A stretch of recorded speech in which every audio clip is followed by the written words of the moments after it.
Negative propaganda చేద్దామంటే కూడా వారి రీజన్ దొరకని పరిస్థితి. అలాంటి పరిస్థితుల్లో ఏం చేయాలో అర్థం కాని పరిస్థితిలో ఈ రోజు ఇలాంటి బూతు పురాణానికి తెరలేకుంటే కనపడుతుంది. బూతు పురాణం ఒక్కటే వైఎస్ఆర్సీపీకి తెలిసిన అజెండా. బూతులు మాట్లాడడం ఒక్కటే వైఎస్ఆర్సీపీ నాయకులకున్న అలవాటు. ఇలాంటి పనికి వాళ్ళ మాటలు మాట్లాడి ఆల్రెడీ అధికారం పోయి ఈరోజు ప్రతిపక్ష హోదా కూడా లేకుండా మీరు పాకులాడుతున్నారు. కనీసం ప్రతిపక్ష హోదా కోసం పాకులాడే టైంలో కూడా మీ మైండ్ సెట్ కరెక్ట్ గా పనిచేయాలి కదా, అది కూడా లేదు. ఈరోజు ప్రజల్లోకి వచ్చి మాట్లాడరు, అసెంబ్లీకి వచ్చి మాట్లాడరు, ప్రజల పక్షాన్ని నిలబడరు, ప్రజలు చేస్తున్న మంచి ఆలోచన చేయరు, రాష్ట్ర అభివృద్ధి గురించి ఆలోచన చేయరు. మీరు చేసేది ఒక్కటే ఏంటంటే ఈరోజు ఎలా అయినా కూడా నెగిటివ్ ప్రాపగాండా క్రియేట్ చేయాలా, బూతులు మాట్లాడాలా. ఈరోజు బూతులు మాట్లాడి కించపరిచే విధంగా మాట్లాడే నాయకుల్లో ఈరోజు నమ్మకాన్ని పోగొట్టాలనేది ఒక్కటే మీకున్న అజెండా అని మాకు కనపడుతుంది.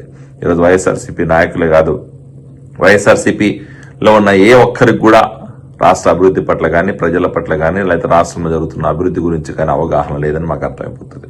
ఖచ్చితంగా రాబోయే రోజుల్లో మరొక్కసారి ప్రజలందరూ కూడా మీకు బుద్ధి చెప్పే పరిస్థితి ఉంటుంది. ప్రజలందరూ గమనిస్తున్నారు మీరు మాట్లాడుతున్న మాటలు, మీరు చేస్తున్న చేష్టలు, మీరు చేస్తున్న కుట్ర రాజకీయాలు. మీ నాయకుడు ఈరోజు అధికారం కోసం ఎంత ఊవిళ్ళు ఊడుతున్నారో మనకు అర్థమైపోతుంది.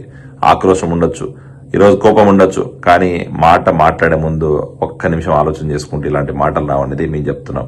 ఈరోజు అధికార ప్రతినిధులైనా, వైఎస్ఆర్సీపీలో ఉన్న నాయకులైనా, వైఎస్ఆర్సీపీలో ఉన్న మహిళా నాయకులైనా, వైఎస్ఆర్సీపీ కార్యకర్తలైనా కూడా వాళ్ళు మాట్లాడే ఎలా ఉంటాయంటే పర్సనల్ అటాకింగ్ చేయాలా, పక్కన వాళ్ళని కించపరిచే విధంగా మాట్లాడాలా, కూటమి ప్రభుత్వం మీద బురద జల్లే విధంగా మాట్లాడాలంటే మీకు ఏమాత్రం సిగ్గుచరం ఉన్నా ఇలాంటి మాటలు మాట్లాడాలని మీకు ఆలోచన చేసుకోవాలా. మేము కూడా మాట్లాడగలుగుతాం, మీకు రెండింతలు మాట్లాడగలుగుతాం, కానీ మాకు ప్రజల్లో ప్రజాస్వామ్యం పట్ల మాకు కొంచెం గౌరవం ఉంది. లా అండ్ ఆర్డర్ అంటే భయం ఉంది. ఈరోజు ఒక గౌరవప్రదమైన హోదాలో ఉన్నప్పుడు ఎలాంటి మాటలు మాట్లాడాలో కూడా మాకు మా నాయకులు లేకపోతే మా పార్టీలో అలాంటి అలవాటు లేదు. కాబట్టే ఈరోజు మీరు ఎస్కేప్ అవుతున్నారు.